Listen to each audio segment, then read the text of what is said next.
남의 말에 안 흔들리는 가장 쉬운 방법. 마음을 가볍게 내려놓는 이야기, 얻은 인생입니다. 오늘 이 영상을 클릭하셨다면 아마 요즘 누군가의 말이 마음에 걸리고 있으신 건 아닐까요? 별것도 아닌 말인 줄 알면서도 그 말이 계속 머릿속을 맴돕니다. 며칠이 지나도 그 장면이 또 떠오릅니다. 심지어 잠자리에 들었는데 그 말이 다시 생각납니다. 나도 모르게 그 사람에 대한 감정이 바뀌어 있습니다. 그리고 그 자신이 또 마음에 걸립니다. 왜 나는 저런 말 한마디에 이렇게 오래 흔들리는 걸까? 그 물음이 오늘 이 영상을 클릭하게 만든 건 아닐까요? 구독과 좋아요는 마음을 가볍게 내려놓는 연습입니다. 이 말이 와닿는다면 지금 함께 해주세요. 남의 말에 안 흔들리는 가장 쉬운 방법, 지금 시작합니다. 법륜스님의 증문즉설에서 배운 가장 단순한 진실. 법륜스님의 증문즉설에는 수십 년간 수많은 사람들의 고민이 담겨 있습니다. 그 고민들 속에 반복되는 것이 있습니다. 남의 말에 상처받는다는 것, 비난이 아프다는 것, 칭찬에 우쭐해진다는 것, 그리고 그 감정들에서 자유로워지고 싶다는 것. 그 고민의 스님은 이렇게 말씀하셨습니다. 어떤 비난이나 칭찬에도 걸림이 없이 살고 싶다고요? 방법은 간단합니다. 내가 별거 아니라는 걸 알면 됩니다. 처음 이 말을 들으면 고개가 갸웃해집니다. 내가 별거 아니라는 걸 알라니. 그게 자존감을 낮추라는 건가? 자신을 비하하라는 건가? 하지만 스님이 말씀하시는 건 그게 아닙니다. 길가에 핀 들꽃을 생각해 보세요. 그 꽃은 누가 봐주든 말든 상관하지 않습니다. 지나가는 사람이 예쁘다고 해도 그냥 펴 있습니다. 지나가는 사람이 잡초라고 해도 그냥 펴 있습니다. 바람이 불어도 흔들렸다가 다시 제자리로 돌아옵니다. 그 꽃이 약해서가 아닙니다. 자기 자신으로 그냥 존재하기 때문입니다. 우리가 남의 말에 흔들리는 이유는 스스로를 너무 크게 두기 때문입니다. 내가 대단한 사람이어야 한다는 생각, 내가 인정받아야 한다는 생각, 내가 좋게 평가받아야 한다는 생각. 그 생각이 강할수록 그것을 위협하는 말에 더 크게 흔들립니다. 자기 반성, 나는 왜 이렇게 흔들렸는가? 솔직하게 돌아볼게요. 남의 말에 흔들리는 순간들이 구체적으로 어떤 것들인지. 첫 번째 상황, 가족에게서 온 말. 오랫동안 집안을 위해 열심히 살아왔습니다. 젊었을 때부터 가족을 위해 희생하고 일하고 참아왔습니다. 그런데 어느 날 가족 중 누군가가 무심코 이런 말을 합니다. 엄마는 왜 항상 그 모양이에요? 혹은 당신은 뭘 해도 안 되는 것 같아. 그 말이 비수처럼 꽂힙니다. 그렇게 오랫동안 참고 일했는데 그게 다 소용없었다는 말처럼 들립니다. 억울합니다. 서럽습니다. 그리고 그 감정이 며칠씩 가슴에 남습니다. 법륜스님은 이런 상황에 대해 이렇게 말씀하셨습니다. 열심히 살았지만 가족이 알아주지 않는다고 느끼는 것. 그것이 진짜 문제가 아니라 알아줘야 한다는 기대가 문제라고. 내가 뭔가를 했을 때 그것을 남이 알아줘야 가치가 있다고 느끼는 그 마음이 고통의 뿌리라고. 실제로 법륜스님의 증문즉설 사례 중에 이런 이야기가 있습니다. 36년간 가족을 위해 헌신하며 살아온 한 분이 가족은 알아주지 않고 삶은 힘들다며 고민을 털어놓으셨습니다. 스님은 이렇게 말씀하셨습니다. 지금까지 60세가 되도록 직장이 있다는 것, 당구장도 하고 커피숍도 하고 여러 가지를 해왔다는 것. 그게 이미 보통이 아닌 사람이라고. 안 된다 하면서도 지금까지 살아온 것 자체가 실제로는 잘 살아온 증거라고. 내가 스스로를 안 된다고 규정하는 것. 그 생각이 삶을 고달프게 만든다는 것. 두 번째 상황, 직장이나 모임에서 온 말. 오랫동안 알고 지낸 사람이 뒤에서 내 험담을 했다는 걸 알게 됐습니다. 직접 들은 건 아니지만 누군가를 통해 전해 들었습니다. 그 사람이 나에 대해 이런저런 말을 했다고. 그 말을 들은 이후로 그 사람을 보는 눈이 달라졌습니다. 대화를 해도 예전처럼 편하지 않습니다. 그 사람이 한 말이 머릿속에 맴돕니다. 왜 그런 말을 했을까? 내가 뭔가 잘못한 게 있나? 아니면 그 사람이 나를 싫어하는 건가? 스님은 말씀하셨습니다. 칭찬하는 사람도 비난하는 사람도 둘 다 자기 감정을 표현한 것일 뿐입니다. 똑같은 법문을 들어도 어떤 사람은 훌륭하다고 하고 어떤 사람은 별것 없다고 합니다. 그때 누구 말이 맞는 건가요? 둘 다 맞습니다. 왜냐하면 둘 다 자기 감정을 표현한 것이기 때문입니다. 내 존재를 평가한 게 아닙니다. 그 말이 나를 향한 것처럼 보이지만 사실은 그 사람의 마음을 향하고 있습니다. 세 번째 상황, 내가 스스로에게 한 말. 누군가에게 무슨 말을 들은 것도 아닌데 이상하게 오늘 하루가 무겁습니다. 거울을 보다가 문득 이런 생각이 듭니다. 나는 왜 이 나이가 되도록 이 모양일까? 저 사람은 저렇게 잘 살고 있는데 나는 왜 이럴까? 그 말은 누가 한 게 아닙니다. 내가 스스로에게 한 말입니다. 하지만 그 말이 가장 오래, 가장 깊이 박힙니다. 왜냐하면 반박할 수가 없기 때문입니다. 스님은 말씀하셨습니다. 자기를 부정적으로 보기 때문에 인생이 계속 고달픈 겁니다. 나는 안 된다 하는 생각 속에서 사는 사람과 그래도 내가 이만큼 해왔다고 인정하는 사람은 같은 상황에서도 완전히 다르게 살게 됩니다. 내가 대단하다고 생각할수록 더 흔들립니다. 이게 역설적이지만 핵심입니다. 내가 스스로를 대단한 사람이라고 여길수록 그것을 위협하는 말에 더 크게 반응합니다. 왜 비난이 아플까요? 내가 좋은 사람으로 평가받아야 한다는 생각이 있기 때문입니다. 내가 능력 있는 사람으로 보여야 한다는 생각. 내가 괜찮은 사람이어야 한다는 생각.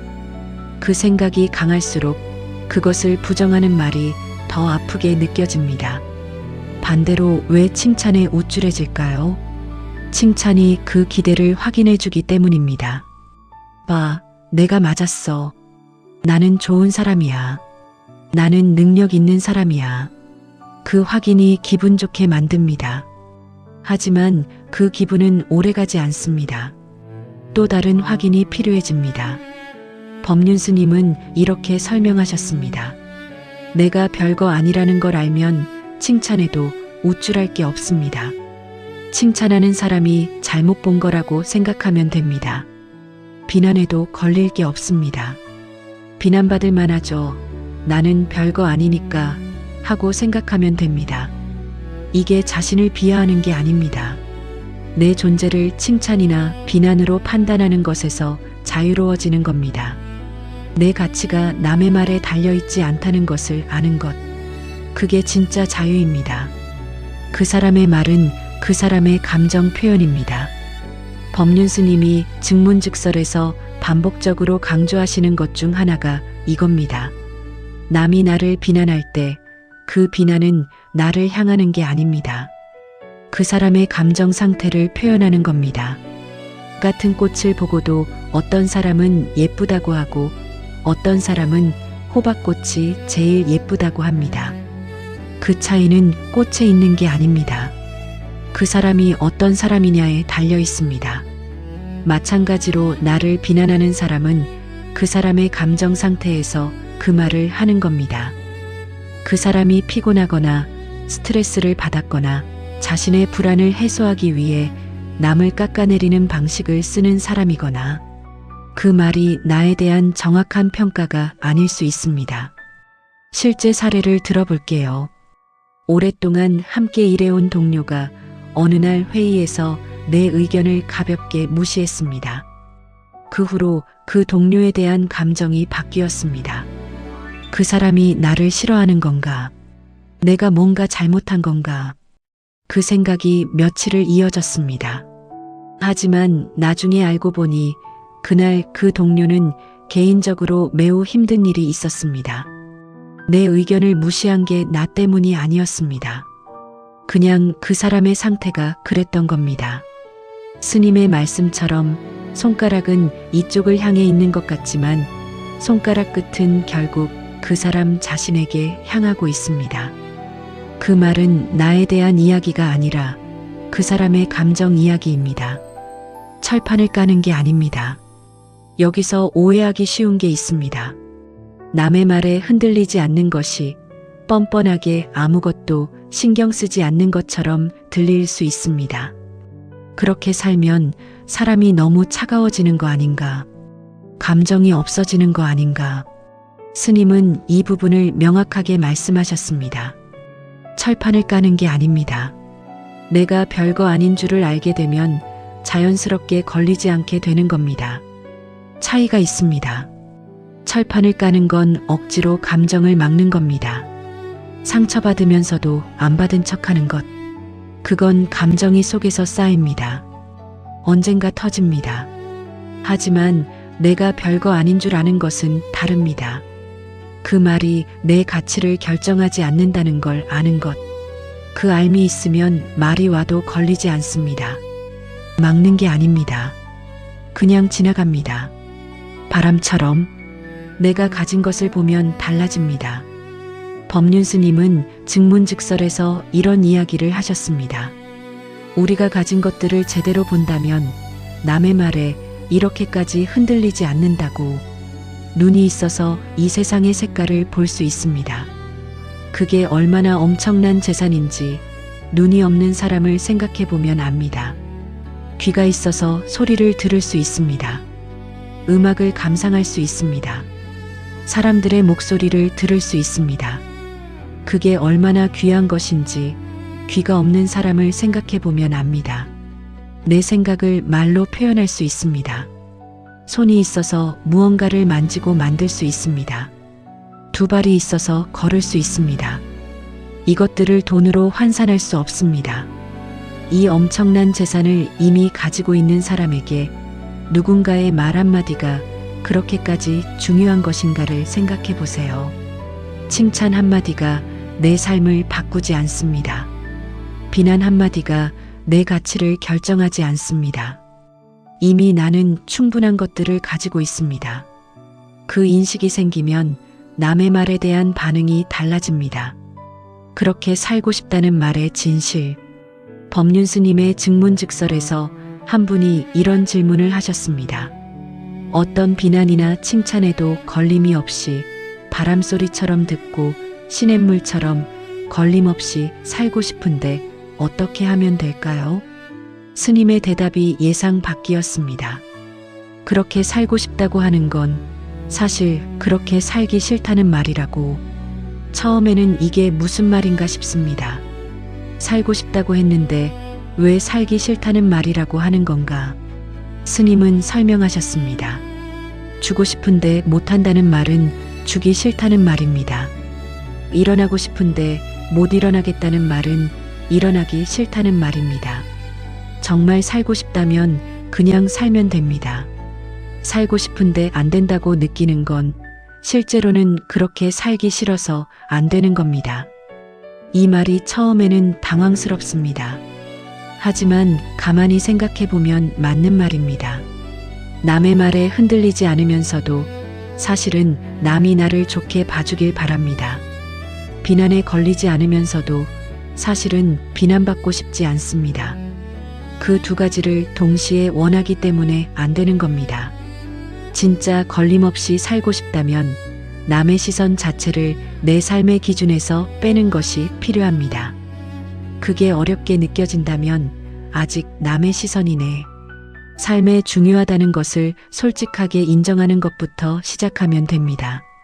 들꽃으로 사는 것의 의미. 법륜 스님은 말씀하셨습니다. 길거리에 있는 한 포기의 잡초 같다고 자기를 생각하면 남의 말에 별로 구애받지 않게 된다고. 이 말이 자기를 낮추라는 게 아닙니다. 자기를 남의 시선에서 자유롭게 두라는 겁니다. 들꽃은 아름답습니다. 하지만 그 아름다움이 누군가의 칭찬에서 오는 게 아닙니다. 그냥 피어 있기 때문입니다. 누군가 예쁘다고 해도 더 예뻐지지 않습니다. 누군가 잡초라고 해도 덜 예뻐지지 않습니다. 그냥 피어 있습니다. 그게 들꽃의 존재 방식입니다. 우리가 들꽃처럼 존재할 수 있다면 어떨까요? 누가 칭찬해도 그냥 내 자리에 있고, 누가 비난해도 그냥 내 자리에 있는 것. 바람이 불면 흔들리지만 뿌리는 그대로인 것. 그게 걸림없이 사는 모습입니다. 자기 반성의 핵심, 내가 스스로를 얼마나 크게 두고 있었나? 오늘 이야기를 들으면서 한 가지를 돌아봐 주시길 바랍니다. 나는 스스로를 얼마나 크게 두고 있었는가? 남에게 어떻게 보여야 한다는 기대가 얼마나 강했는가? 인정받아야 한다는 욕구가 나를 얼마나 지배하고 있었는가? 이 돌아봄이 불편할 수 있습니다. 내가 허영심이 많았던 건 아닐까? 내가 인정 욕구가 과했던 건 아닐까 싶어서. 하지만 그 돌아봄 자체가 이미 성장입니다. 그리고 그 돌아봄에서 나쁜 결론을 내릴 필요가 없습니다. 인정받고 싶은 건 자연스러운 인간의 욕구입니다. 다만 그 욕구가 내 삶 전체를 지배하게 두지 않는 것. 그것이 지혜입니다. 법륜 스님은 말씀하셨습니다. 내가 아무것도 아닌 줄 알아야 하고, 동시에 내가 가진 게 굉장히 많은 줄도 알아야 한다고. 이 두 가지가 함께 있을 때 남의 말에 걸리지 않는 자유가 생깁니다. 아무것도 아닌 줄 안다는 건 내 존재가 남의 평가에 달려있지 않다는 것. 가진 게 많은 줄 안다는 건 내가 이미 충분한 것들을 갖고 있다는 것. 이 두 알미 합쳐지면 남이 뭐라 해도 크게 흔들릴 이유가 없어집니다. 실제로 어떻게 연습하는가? 이론은 알겠는데 실제로 어떻게 하냐고 물으실 수 있습니다. 구체적인 연습 방법을 드리겠습니다. 첫 번째, 말을 들었을 때 이렇게 생각하는 연습을 하세요. 비난을 들으면 그럴 수도 있죠. 나는 별거 아니니까 하고 생각해 보세요. 칭찬을 들으면 저 사람이 그렇게 느꼈나 보다 하고 생각해 보세요. 처음에는 억지로 하는 것처럼 느껴집니다. 하지만 반복하다 보면 자연스러워집니다. 두 번째, 그 말이 그 사람의 감정 표현임을 기억하세요. 누군가 나에 대해 뭔가를 말했을 때 저 사람이 지금 자기 감정을 표현하고 있구나 하고 생각해 보세요. 나를 평가하는 게 아니라 그 사람의 상태가 그 말로 나오는 거라고. 그 생각 하나가 말의 무게를 줄여줍니다. 세 번째, 오늘 내가 가진 것 하나를 구체적으로 느껴보세요. 아침에 일어나서 눈을 뜨는 순간 색깔이 보인다는 것을 의식해 보세요. 음악을 들을 때 이 소리를 들을 수 있다는 것을 의식해 보세요. 밥을 먹을 때 이 맛을 느낄 수 있다는 것을 의식해 보세요. 그 의식이 쌓이면서 내가 이미 충분하다는 감각이 조금씩 자라납니다. 네 번째, 흔들린 다음에 자책하지 마세요. 남의 말에 흔들렸습니다. 그 자체를 또 자책하면 이중으로 힘들어집니다. 흔들렸구나 하고 그냥 알아채는 것. 그리고 다시 들꽃처럼 제자리로 돌아오는 것. 그게 연습입니다. 한 번에 완전해지는 게 아닙니다. 다섯 번째, 하루의 끝에 이것 하나를 기억하세요. 오늘 나는 누군가의 말에 흔들렸지만 그래도 살아냈습니다. 그 말이 나의 가치를 결정하지 않습니다. 내일은 조금 덜 흔들릴 수 있습니다. 그 생각으로 하루를 마무리하는 것. 그것만으로도 충분합니다. 가벼운 사람만이 걸림없이 멀리 갑니다. 무거운 짐을 들고 걷는 사람과 가볍게 걷는 사람. 누가 더 멀리 갈 수 있을까요? 처음에는 무거운 사람도 함께 걸을 수 있습니다. 하지만 시간이 지나면 다릅니다. 무거운 짐은 결국 걷는 사람을 지치게 합니다. 남의 말을 다 담아두고 사는 것이 무거운 짐을 들고 걷는 것과 같습니다. 비난도 담아두고 칭찬도 담아두고 그것들을 매일 꺼내보고 그 무게가 삶을 무겁게 만듭니다. 가볍게 사는 것이 무심하게 사는 게 아닙니다. 지나가야 할 것들을 지나가게 두는 겁니다. 바람이 불면 잠깐 흔들리고 바람이 지나가면 다시 제자리로 돌아오는 것. 그게 들꽃의 방식입니다. 그 방식으로 살 수 있을 때 삶이 가벼워집니다. 매일의 하루가 덜 무거워집니다. 그리고 그 가벼움이 더 멀리 갈 수 있게 해줍니다. 얻은 인생은 자존심을 세우지 않습니다. 자기를 크게 두지 않기에 쉽게 흔들리지도 않습니다.